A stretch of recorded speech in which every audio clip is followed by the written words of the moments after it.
Alléluia. Amen. Nous avons chanté « Notre Dieu est fidèle ».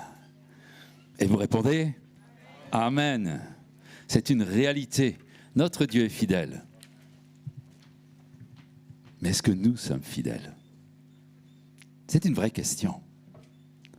La série de messages que nous allons démarrer ce matin concerne notre avenir éternel. Je pose une question à chacun qui est extrêmement importante. Avez-vous l'assurance de votre salut? Alléluia. J'ai entendu un amen très fort. Des tout petits amen et puis des amen qui ne sont pas venus. Avez-vous l'assurance de votre salut un jour?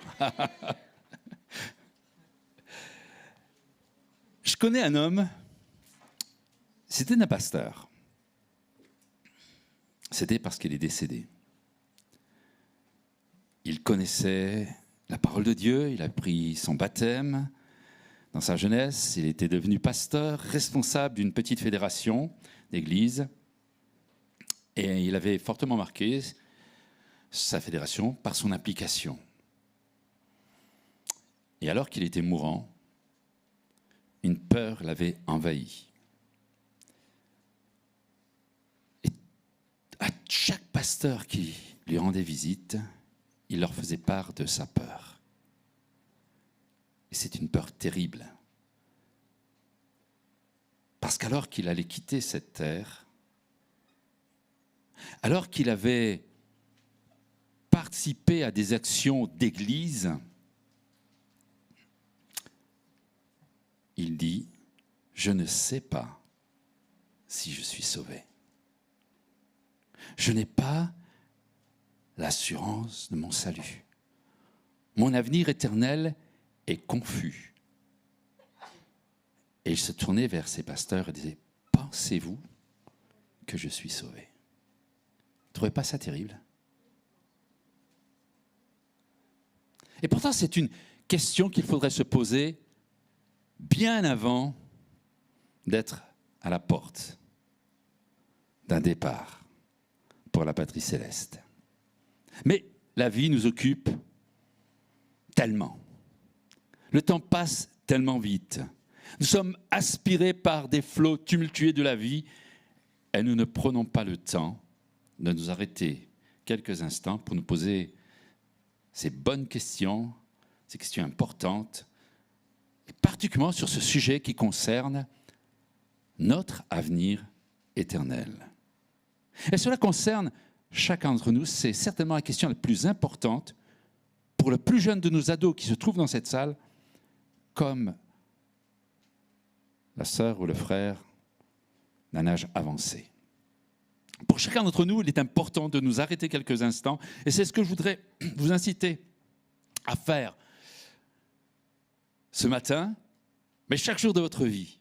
Est-ce que j'ai l'assurance de mon salut? Où est-ce que je vais aller lorsque je vais quitter cette terre? Il y a ceux qui considèrent la question sans grande importance, parce que pour eux, la vie s'arrête à la mort.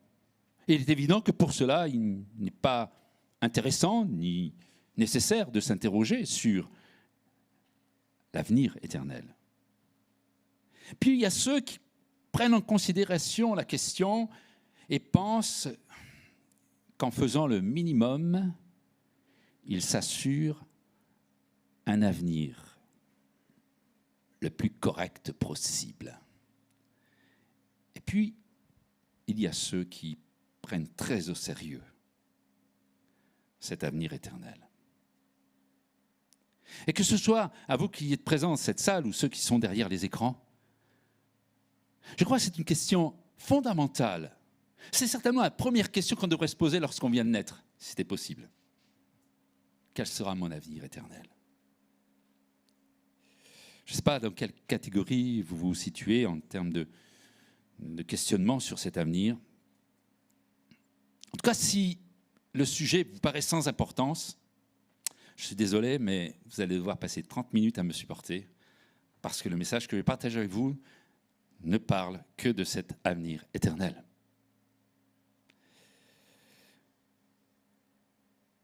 c'est important qu'on prenne ce temps.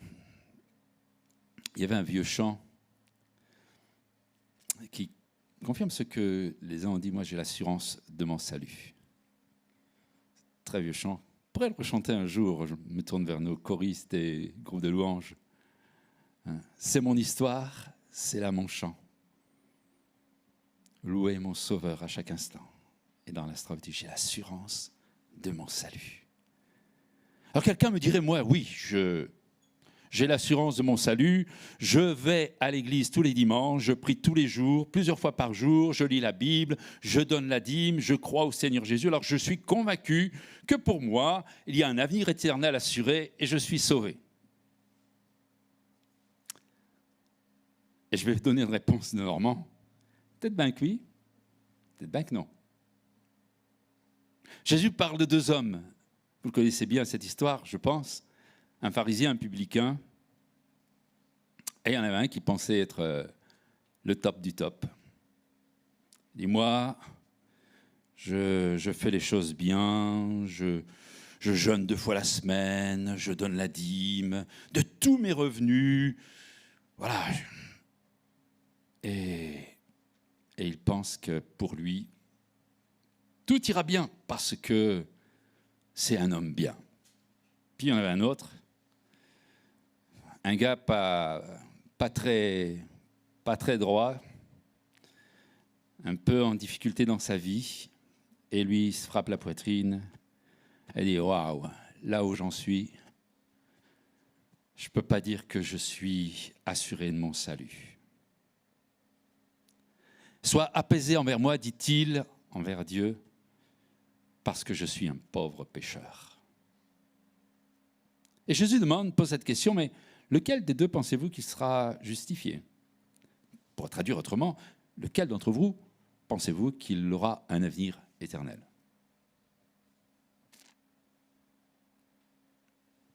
Et c'est le publicain, c'est celui qui dit, sois apaisé envers moi.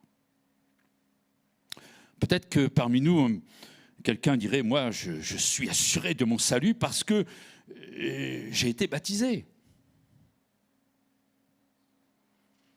Un autre pourrait dire, je suis assuré de mon salut parce que je suis un bon pentecôtiste et moi, je suis baptisé du Saint-Esprit. Alors, ceux qui sont baptisés du Saint-Esprit, ils sont sauvés. Peut-être. Peut-être qu'un bon évangélique que nous sommes, nous allons dire, ah mais moi je crois en Jésus. Alors, c'est écrit que celui qui croira sera sauvé. Oui, c'est vrai que c'est écrit cela. Mais c'est aussi écrit, et c'est Jésus qui a vécu cette expérience, dans Jean chapitre 2, verset 23, pendant que Jésus était à Jérusalem, à la fête de Pâques, plusieurs crurent en son nom, voyant les miracles qu'il faisait. Mais Jésus ne se fiait point à eux parce qu'il connaissait leur cœur. C'est étonnant ça. Crois au Seigneur Jésus, et Jésus dit hop. Dans ton cœur, il y a quelque chose qui ne va pas. Alors, aucune de ces réponses n'est vraiment fausse, mais aucune de ces réponses n'est vraiment juste. Alors, nous allons essayer ce matin, et je pense que le sujet est tellement vaste que nous n'allons pas répondre à toute cette question ce matin. Mais la raison de cette méditation est simplement de vous interroger, de m'interroger. Est-ce que si le Seigneur revenait aujourd'hui, est-ce qu'il me prendrait avec lui? Si le Seigneur revenait à cet instant, est-ce que j'ai vraiment l'assurance de mon salut parce qu'il y a des arguments qui me prouvent, des promesses qui me prouvent que je suis réellement sauvé? Ce serait quand même dommage de connaître Jésus-Christ, d'avoir lu la parole de Dieu, d'avoir pris du temps pour prier, d'avoir pris du temps pour se réunir ensemble. Et puis comme cet homme, à la fin de sa vie, qui se dit « Oh, j'ai peut-être pas mis les bons accents à ma vie. » Peut-être que même parmi nous, le plus en difficulté, c'est moi. Parce que ce n'est pas parce que je suis pasteur que je suis sauvé. Ce n'est pas parce que je vais enseigner la Bible que je suis sauvé. Et c'est important pour nous de nous arrêter quelques instants. On dit, mais est-ce que je suis réellement sauvé? Alors bien sûr, le premier point que nous allons partager ensemble et que la plupart d'entre nous disent, oui, mais ça on connaît, mais ça ne fait rien. On va reprendre les choses au départ. Le premier point, et c'est un des arguments que nous prenons souvent pour dire je suis sauvé, c'est que je crois au Seigneur Jésus, la foi. Marc 16, verset 16, celui qui croira, qui sera baptisé, sera sauvé. Mais celui qui ne croira pas sera condamné. C'est une évidence, c'est une certitude. Si tu ne crois pas, ne pose pas de questions, tu ne seras pas sauvé. Mais si tu crois, et si tu te fais baptiser, tu seras sauvé. Si tu crois de la bonne manière. Parce qu'au départ, nous sommes quand même en grande difficulté puisque tous ont péché et sont privés de la gloire de Dieu. C'est en fait, que ce soit moi qui ai des années, une quarantaine d'années d'engagement avec Dieu, que ce soit toi qui viens pour la première fois, on a tous les deux le même problème, c'est que nous sommes tous des pécheurs. Et tous nous avons péché et tous nous sommes privés de cet avenir éternel, glorieux, de ce bel avenir en Jésus-Christ.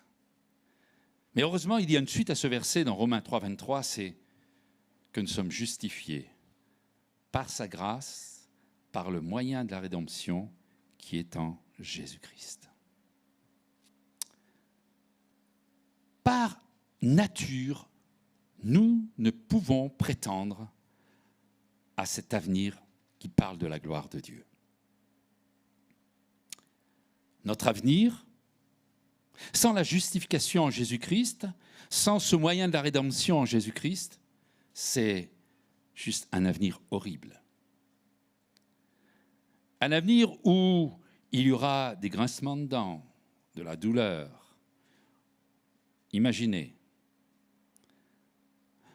un ensemble d'hommes et de femmes habitués à mentir, habitués à se critiquer, habitués à parler les uns sur les autres, habitués à se chaparder, à se disputer, à se voler, à vouloir marcher sur les pieds de l'autre pour pouvoir se placer devant lui, à tout faire pour écraser les autres. Vous imaginez cet ensemble de personnes réunies dans un même lieu? Enfin, nous en avons déjà un peu l'expérience lorsque nous côtoyons des personnes qui ne sont pas très, très agréables. Mais c'est ça notre avenir sans Jésus-Christ. Mais celui qui croira qu'il est justifié par sa grâce, par le moyen de cette rédemption qui nous est offerte en Jésus-Christ, qui est mort sur la croix pour nous et qui a pris nos péchés, ceci nous ouvre des portes vers un avenir extraordinaire, un bel avenir éternel, un havre de paix. Des hommes et des femmes qui, on le verra tout à l'heure, sont littéralement transformés. Ils ne sont plus avec ces relents du pécheur. Dans leur cœur, il y a le fruit de l'esprit. Plus de larmes, plus de douleur. Un lieu de douceur, un lieu de paix, un lieu d'attention, un lieu de bienveillance, un lieu où l'amour est répandu parce que les hommes et les femmes qui le composent sont juste remplis de ces choses-là. On devrait presque vivre ça au sein de l'Église où tous les hommes et les femmes, et on y reviendra tout à l'heure aussi, sont nés de nouveau. Une véritable nouvelle naissance. Alors lorsqu'on est conscient que nous sommes des pécheurs, que nous sommes indignes, que nous ne méritons rien d'autre que cet avenir d'horreur, la parole de Dieu nous invite, et c'est presque naturel. lorsqu'on sait ce que l'on est. Parce que vous savez ce que vous êtes. Je partageais il y a quelques jours avec quelqu'un qui se trouve dans l'assistance. Et je lui disais que j'avais une part chez moi qui avait juste envie de pécher. C'est-à-dire juste envie de faire les choses mauvaises.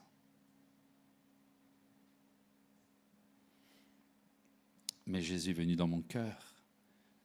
Et aujourd'hui, mon travail, c'est d'empêcher cette vieille nature de renaître, de revenir à la surface, de retrouver du pouvoir sur ma vie. Et chaque jour, je dois veiller à ce qu'il y ait une séparation entre l'homme nouveau que je suis et l'homme du passé.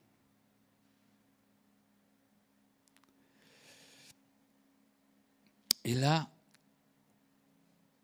à un moment donné, s'est produit quelque chose que nous appelons la repentance. J'aimerais qu'on s'arrête quelques instants sur ce sujet qui est tellement désagréable. Je ne sais pas si vous vous souvenez, et je l'espère que vous avez vécu à un moment donné une véritable repentance. Mais moi, je me souviens de ce jour-là. Et je vais dire quelque chose qui peut vous surprendre, mais je n'aime pas ce jour-là. Il y a eu beaucoup de larmes, beaucoup de combats,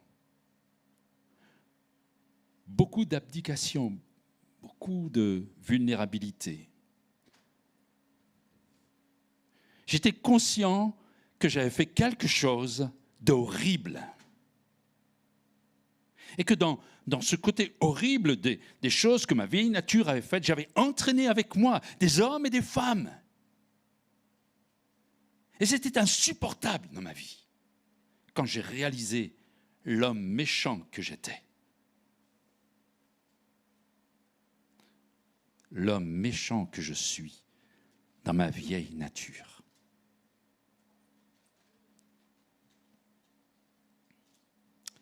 Véritable problème que j'ai et que tout homme a, c'est l'orgueil. On a le désir de faire sans Dieu, sans le Créateur. Et on a ce désir de prendre la place de Dieu, de vouloir gérer notre vie à notre guise, comme on le veut, nous. Et on pense avoir raison. Et je pensais avoir raison. Je disais quelque chose qui était horrible, et je vais vous le dire parce que je n'ai pas honte de vous le dire, parce que ces choses-là sont effacées. Mais nous étions une bande de fêtards, et nous venions à l'église, et nous disions, ils se racontent des histoires et ils y croient.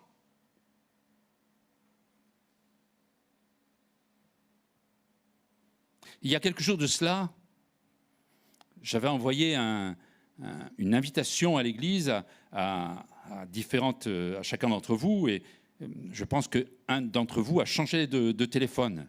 Et le téléphone est arrivé à une autre personne. Et la personne, ça faisait plusieurs dimanches que je lui envoyais une invitation avec une bénédiction, avec tout ça. Et il dit, bon, arrêtez de m'envoyer vos CO...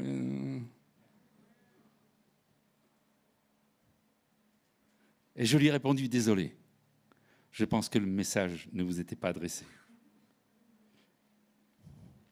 C'est notre principale caractéristique. Nous sommes orgueilleux, et cela, vous le savez, vient de cette origine du péché dans le cœur de nos premiers parents qui ont été séduits, comme nous le sommes d'ailleurs, tous autant que nous sommes ici. Et tous ceux qui sont derrière les écrans, et même ceux qui ne nous entendent pas, nous sommes avec cette pensée d'être comme des dieux, de savoir gérer notre vie comme on l'entend. Et nous sommes en rébellion contre Dieu. Et notre orgueil nous empêche de connaître et de pouvoir accéder à cet avenir glorieux. Mais passer par la repentance, C'est donc quelque chose d'essentiel et qu'il n'est jamais trop tard de vivre cette repentance. Parce qu'elle est nécessaire, indispensable, constructrice, et qu'elle nous permet de lâcher vraiment notre vieille nature et de passer à autre chose, de pouvoir vivre cette nouvelle naissance. La repentance, c'est quelque chose de brutal. C'est une reconnaissance brutale que nous sommes incapables de nous sortir de nos propres pièges et de ce piège qui est l'orgueil. C'est une reconnaissance brutale que nous sommes incapables de nous maintenir par nos propres forces dans nos bonnes résolutions. Et encore moins dans une mentalité décrite par la parole de Dieu. Parce que nous sommes orgueilleux. Et la repentance est un élément clé pour pouvoir prétendre à ce salut éternel, à ce bel avenir éternel. C'est essentiel de reconnaître que nous nous sommes littéralement trompés, horriblement trompés, et reconnaître que nous avons besoin d'être dépendants de Jésus-Christ. Dans cette image que j'aime beaucoup, celle du cep et du serment, où Jésus dit « Sans moi, vous ne pouvez rien faire. Sans moi, vous ne pouvez rien faire. » Cette dépendance à Jésus est essentielle pour que nous puissions prétendre à ce bel avenir glorieux. L'homme qui refuse de se soumettre à Jésus et qui veut vivre par ses propres capacités, il sera toujours en train de tâtonner dans sa vie.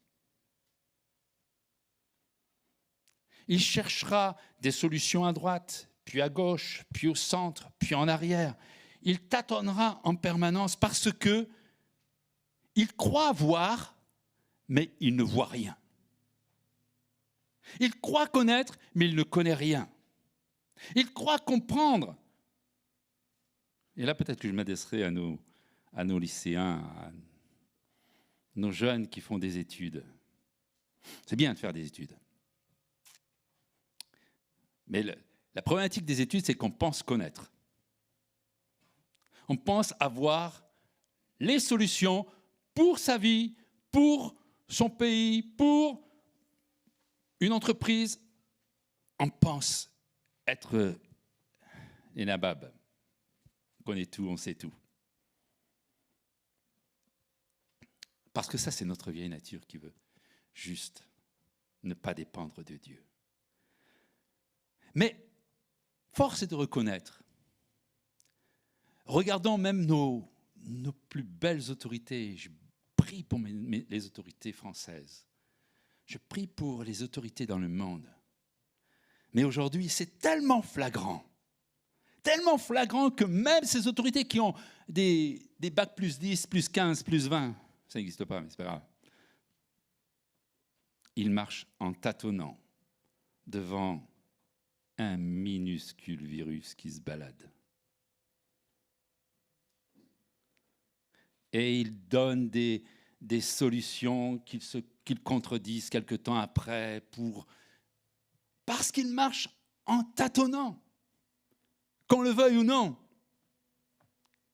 Nous, humains sur la terre, nous sommes limités. Et nous ne voyons pas. C'est pas moi qui le dis, c'est Jésus. Jésus dit dans Jean, chapitre 9, verset 39, « Je suis venu dans ce monde pour un jugement, pour que ceux qui ne voient point voient, pour ceux qui sont aveugles, qu'ils puissent voir, et que ceux qui voient deviennent aveugles. » Et Jésus dit à ceux qui pensent, parce que moi je rajoute le mot « penser », mais je dis à ceux qui voient, Il dit, si vous étiez aveugle, vous n'auriez pas de péché.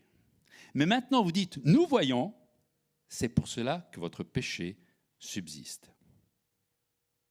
Alors toi qui crois tout savoir, toi qui penses pouvoir faire sans Dieu, toi qui suis des études en te disant « Oh, demain », je me souviens d'un petit garçon qui était à l'école primaire avec mon fils, il disait « Moi, je serai président de la République ». Bon, il ne l'a pas été. Hein. Mais c'était une conviction, je serai président de la République. Il avait ce désir de gérer, de dominer. Tout petit, il voulait dominer et avoir un pouvoir sur la France. Mais pour ceux qui restent dans cette pensée qu'ils pourraient gérer par eux-mêmes leur propre vie ou même la vie des autres, sont des prétentieux et leur péché persiste parce qu'ils pensent voir. Et donc, puisqu'ils voient, jamais ils ne changeront d'orientation. Mais si ce matin tu reconnais que finalement tu as une vue qui est pas très bonne, si tu considères que finalement tu ne veux pas te diriger toi-même et que tu as besoin de Jésus, alors il y a un espoir, il y a un avenir éternel pour toi.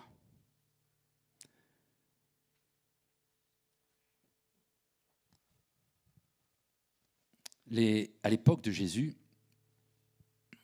il y avait de ces personnes, comme d'ailleurs dans notre génération, des hommes et des femmes qui pensent tout savoir, qui pensent qu'ils ont les solutions. Ils sont prêts à faire des grandes conférences avec leurs théories, leurs doctrines.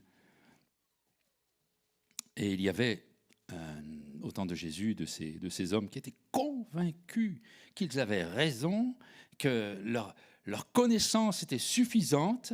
C'était ces scribes et ces pharisiens. Et ils étaient certainement les hommes les plus, comment je dirais ça, ceux qui connaissent le mieux la parole de Dieu, ceux qui connaissent le mieux la Torah. Ils étaient des fins limiers de cette parole, ils la connaissaient sur le bout des doigts et on pouvait leur poser des questions, ils étaient incollables. Et Jésus dit d'eux, dans Matthieu 23, « Faites donc et observez tout ce qu'ils vous disent, mais n'agissez pas selon leurs œuvres. Car ils disent et ne font pas, ils lient des fardeaux pesants et les mettent sur les épaules des hommes, mais ils ne veulent pas les remuer du doigt. Ils font toute leur action pour être vus des hommes, ainsi ils portent de larges phylactères, ils ont de longues franges à leurs vêtements, ils aiment la première place dans les festins, les premiers sièges dans les synagogues, ils aiment à être salués dans les places publiques, être appelés par les hommes rabbis, mais vous, ne vous faites pas appeler rabbi, car un seul est votre maître, et vous êtes tous frères. » Et là, on revient dans la sphère de l'Église. Ce n'est pas parce que, en tant que pasteur, je vais enseigner que pour autant, je serai supérieur à vous. La parole de Dieu nous invite même à l'inverse. C'est que celui qui enseigne soit comme un serviteur. Parce que Jésus dit, vous êtes tous frères. Mais lorsque nous avons devant nous des personnes qui connaissent la Bible, vous savez, mais sans une véritable nouvelle naissance, sans une véritable repentance, ils vont vous dominer par leur connaissance de la Bible. Et ils vont rendre les choses comme ces pharisiens. Une doctrine intransigeante.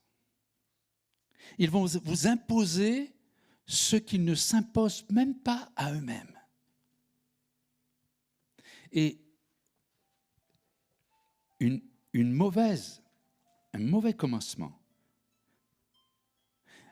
Une repentance qui n'est pas réelle. Où on va apprendre et découvrir ce que dit la parole de Dieu, vont nous entraîner vers quelque chose qui part juste des œuvres de la chair. Moi, je suis sauvé parce que je connais la parole de Dieu. Moi, je suis sauvé et je peux vous citer des psaumes entiers.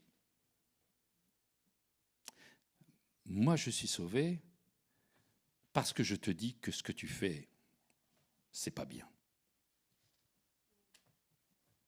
Je me souviens, il y a quelques années en arrière, il y avait des grandes doctrines. Excusez-moi mes sœurs, mais elles étaient bien concernées, nos sœurs. Cette doctrine, c'était pas de pantalon, pas de cheveux courts, pas de maquillage. Je raconte pas de bêtises, hein. Tout cela en disant que c'est la parole de Dieu. Et aujourd'hui, on pourrait encore imposer des lois et obliger pour dire, si tu ne fais pas ça, tu ne seras pas sauvé. Et là, ça positionne celui qui le dit comme au-dessus des autres. Écoute, moi, ma femme, mais c'est pas vrai parce qu'elle est coiffeuse, elle a les cheveux longs. Donc, on est plus saint que toi parce que ta femme a les cheveux courts. Je fais de l'amplification, mais ça revient à ça. C'est simple à comprendre. Mais on pourrait aussi, dans notre génération, placer des lois pour dire que finalement, nous sommes meilleurs que les autres. À l'époque de ma jeunesse, il y a quelque chose dont nous pourrions avoir honte. Mais il y avait des églises qui se considéraient supérieures aux autres. Nous, on est sauvés parce qu'on ne prie pas assis. On prie debout. Parce que c'est devant Dieu, prier assis, c'est juste impoli.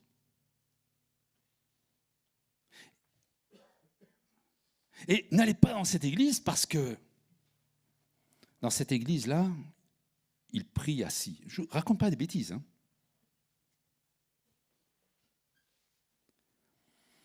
Et l'apôtre Paul, et là nous sommes enfants de Dieu.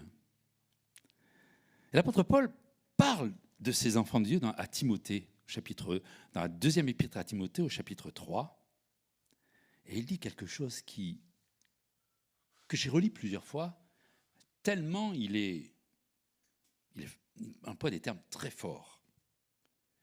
Il dit « Car les hommes seront égoïstes, amis de l'argent, fanfarons, hautains, blasphémateurs, rebelles à leurs parents, ingrats, irreligieux, insensibles, déloyaux, calomniateurs, intempérants, cruels, ennemis des gens de bien, traîtres, emportés, enflés d'orgueil, aimant le plaisir plus que Dieu. » Je dis, mais ça s'adresse à des gens du monde. C'est des personnes qui ne connaissent pas Jésus-Christ. Et il poursuit en disant, ayant l'apparence de la piété, mais reniant ce qui en fait la force. Ayant l'apparence de la piété, mais reniant ce qui en fait la force. Comment est-il possible d'être égoïste et tous les autres adjectifs que je ne vais pas reciter et avoir l'apparence de la piété? De donner l'impression qu'on aime Dieu. Et même, j'irai plus loin, donner l'impression que ce frère-là ou cette sœur-là, ce sont des piliers dans l'Église. Ils sont tellement saints. Ils connaissent la Bible par cœur, ils ont une prestance, une manière de se tenir qui est juste enfant de Dieu. Et pourtant, derrière, il y a de l'égoïsme, il y a même de la cruauté. Alors, c'est pas découvert, c'est fait par derrière. C'est soudain, c'est par des paroles assassines. Rien n'est fait devant tout le monde, parce que sinon, ces personnes dont décrit l'apôtre Paul, on les reconnaîtrait tout de suite. Mais c'est caché. Comment est-il possible d'être cruel et avoir l'apparence de la piété? Ça veut simplement nous dire que l'homme peut tromper son entourage avec une apparence de piété. Et ce matin, je n'ai aucun nom en tête pour dire c'est de lui que je parle ou c'est de elle que je parle.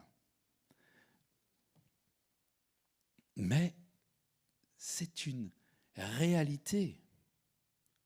Et si nous ne croyons pas en Jésus, dans le sens que nous pourrons le découvrir plus tard, si nous ne passons pas par une véritable repentance, alors nous pourrions tomber dans ces travers. Et juste pour nous justifier. Vous savez, le pharisien, il avait besoin de manifester au coin des rues qu'il était quelqu'un de bien. Et on le reconnaissait comme quelqu'un de bien parce qu'il était au coin des rues en train de faire ses prières et ses... J'allais dire ses simagrées.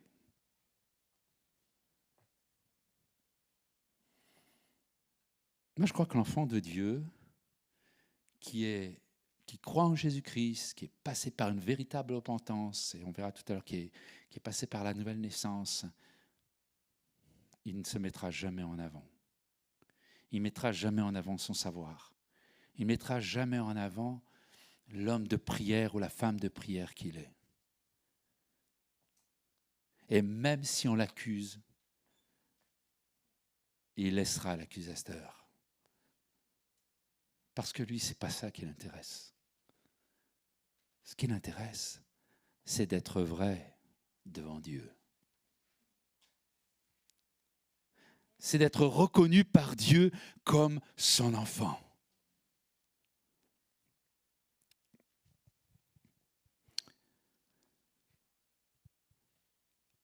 Pierre aussi nous parle de cet homme qui construit son avenir sur des perceptions charnelles. Et il dit aussi que ces hommes-là sont aveugles. Dans le deuxième épître de Pierre, au chapitre 1er, il dit au verset 9, « Mais celui en qui ces choses ne sont pas, il ne voit pas de loin. Il a mis en oubli la purification de ses anciens péchés, la repentance. C'est pourquoi, frères et sœurs, j'ajoute, appliquez-vous d'autant plus à affermir votre vocation et votre élection, car en faisant cela, vous ne broncherez jamais. C'est ainsi, en effet, qu'un bel avenir éternel nous est promis. C'est ainsi, en effet, que l'entrée dans le royaume éternel de notre Seigneur et Sauveur Jésus-Christ vous sera pleinement accordée. »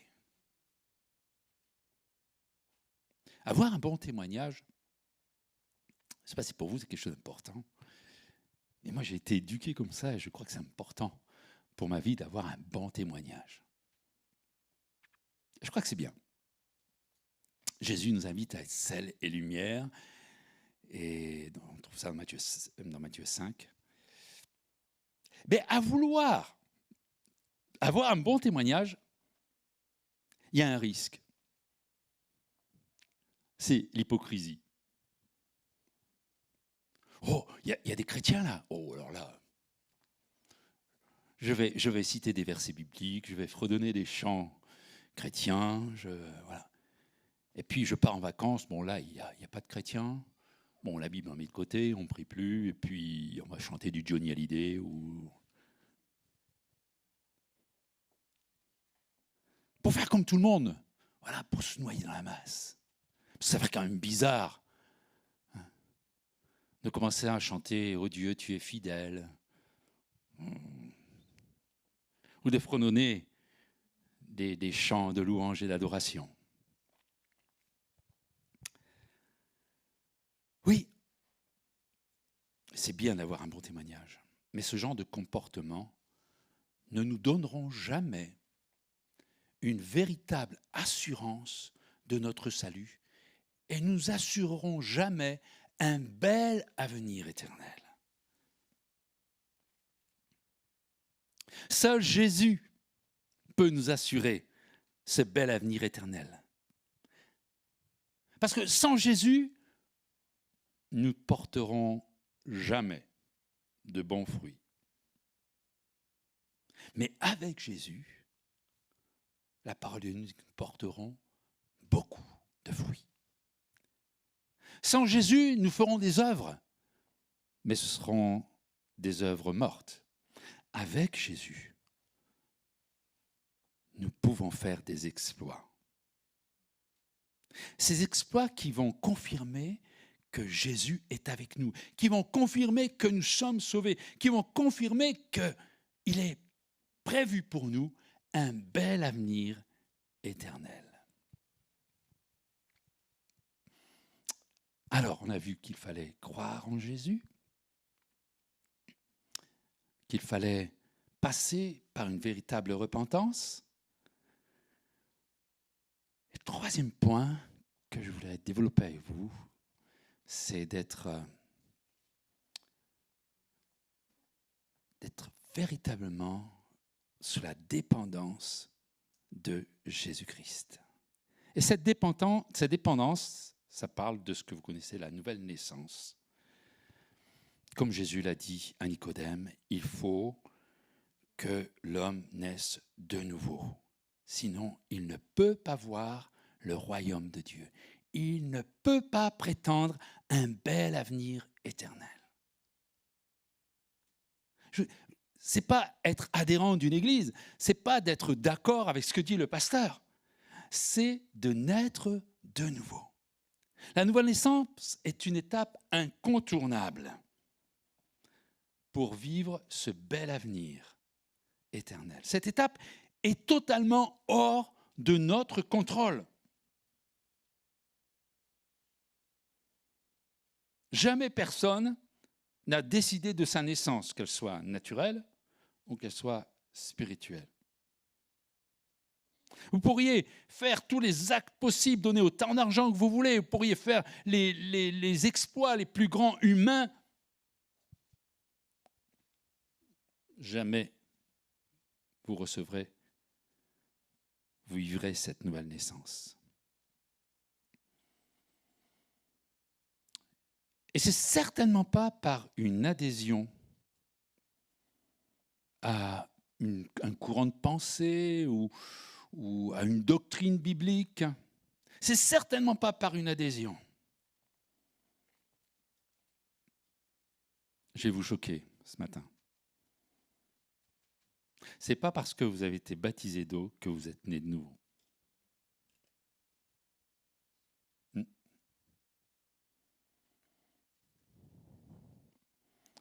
Je suis né dans un foyer chrétien. Mes parents étaient de véritables enfants de Dieu, nés de nouveau. Et moi, j'étais un enfant élevé dans les bons principes bibliques, dans les bons principes d'enfants de Dieu. Avant de naître de nouveau, j'aurais pu, permettez-moi l'expression, singer l'enfant de Dieu. Je connaissais tout.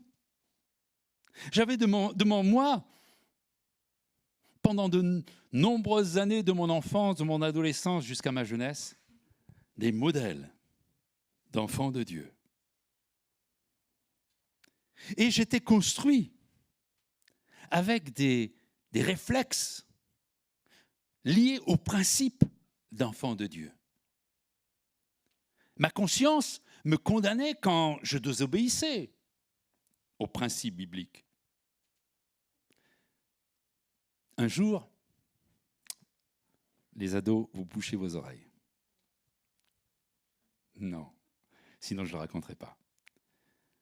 Un jour, j'ai fait une grosse bêtise. Je devais avoir une dizaine d'années et on était avec les copains dans un petit supermarché de l'époque. Et c'était à celui qui savait faire la plus grosse bêtise. Alors j'ai volé un canif. Oh, il était beau. Hein.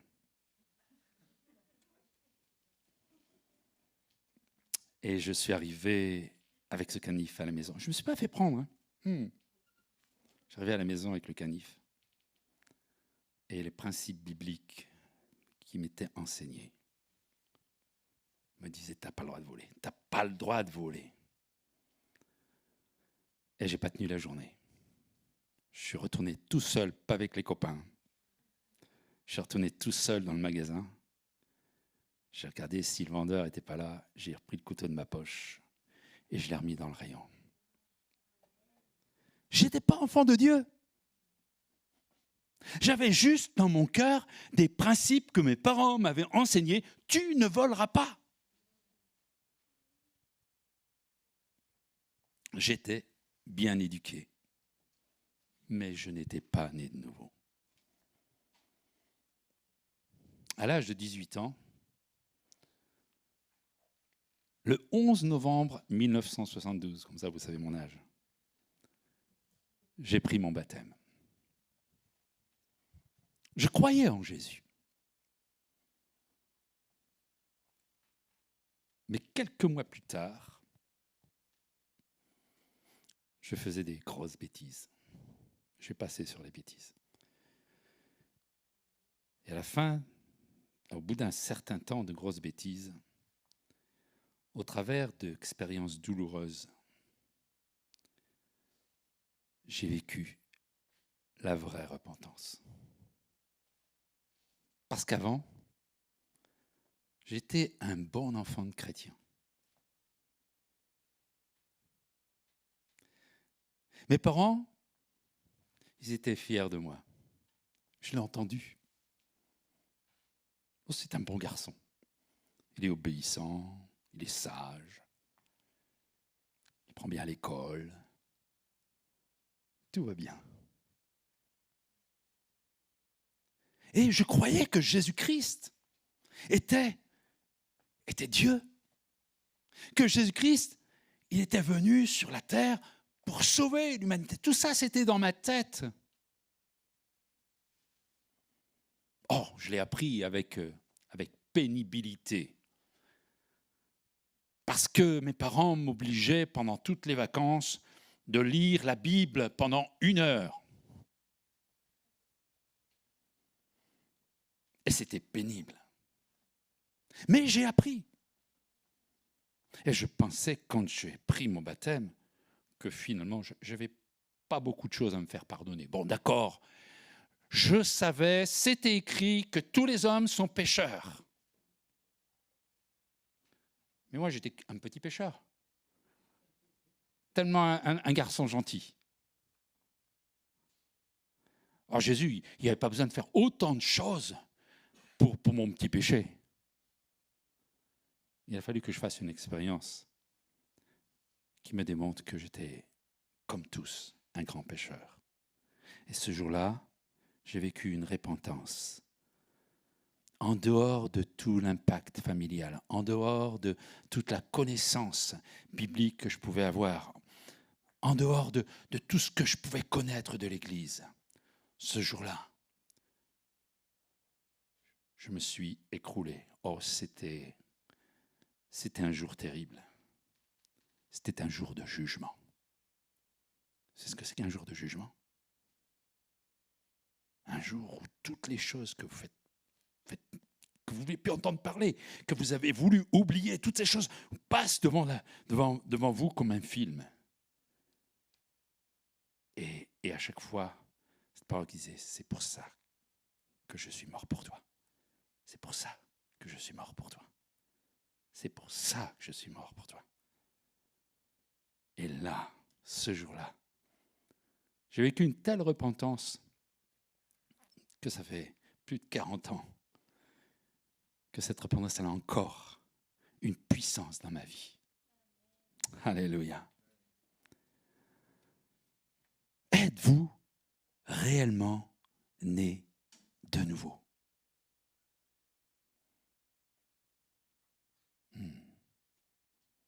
Suis-je réellement né de nouveau? C'est une vraie question, parce que c'est ce qui va déterminer mon avenir éternel.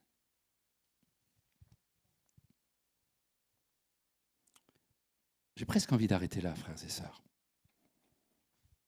Juste pour vous laisser sur cette question. Êtes-vous réellement né de nouveau? Ne vous arrêtez pas à ce que vous connaissez intellectuellement.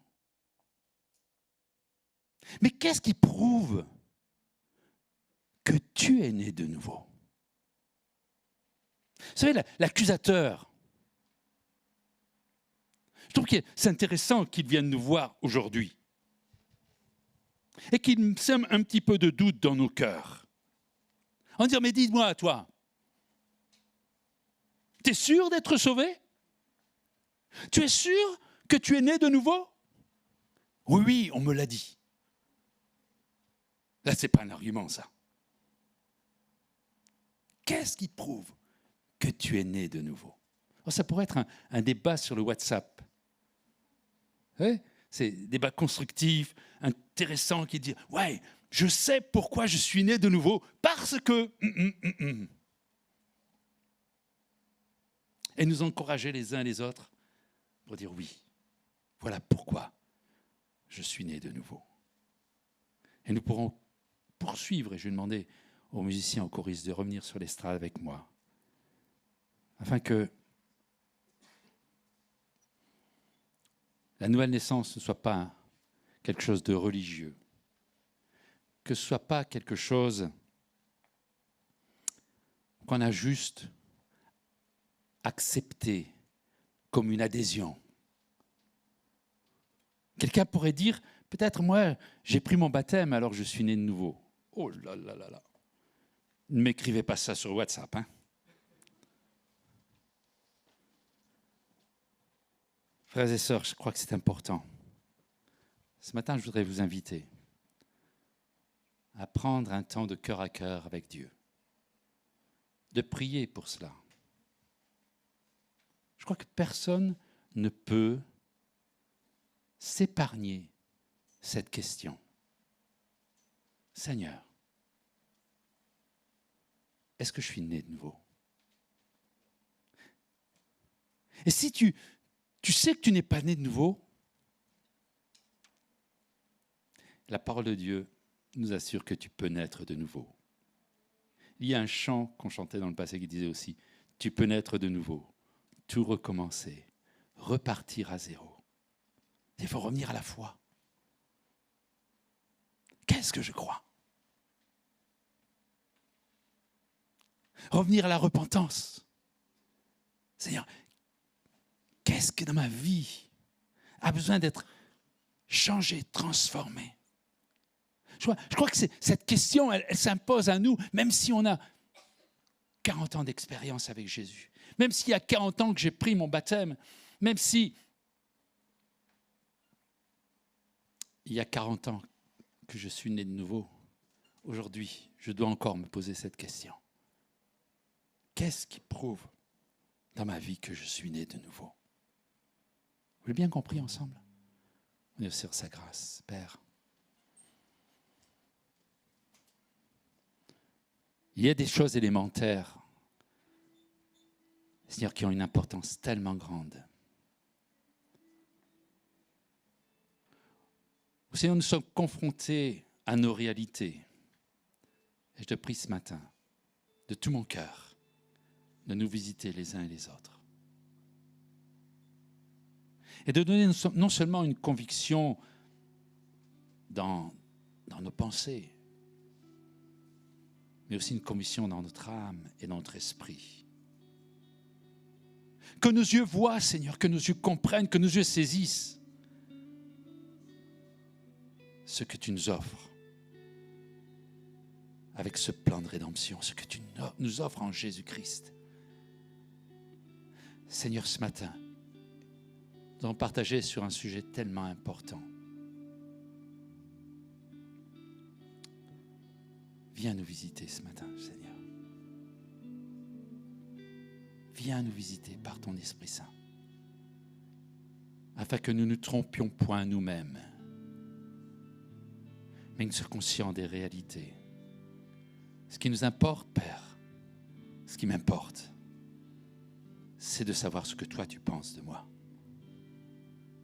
Ce qui m'importe, Seigneur, c'est de savoir ce qui est bien en moi et ce qui a besoin d'être changé. Seigneur, je sais qu'en priant pour cela, ainsi pour mes frères et mes sœurs, pour mes amis, je sais, Seigneur, que c'est une bénédiction. Et je te prie, Père, d'ouvrir nos yeux s'ils sont fermés, de redonner un peu plus de visibilité si nous avons perdu quelque acuité. Seigneur, viens. Mets, Seigneur, ce collier sur nos yeux et montre-nous si nous sommes sur la voie de l'éternité. Sonde-nous, ô Dieu. Sonde-nous. Et je te dis merci, mon Père. Merci, Seigneur, pour cette possibilité qui nous est donnée de pouvoir être sondés. Parce que, Seigneur, s'il faut corriger, je veux corriger. S'il faut poursuivre, je veux poursuivre. Et je le veux aussi pour mon frère, pour ma sœur, pour mes amis. Seigneur, parce que pour chacun, je désire un avenir éternel. Un bel avenir éternel. De paix, de joie, de douceur, de bienveillance.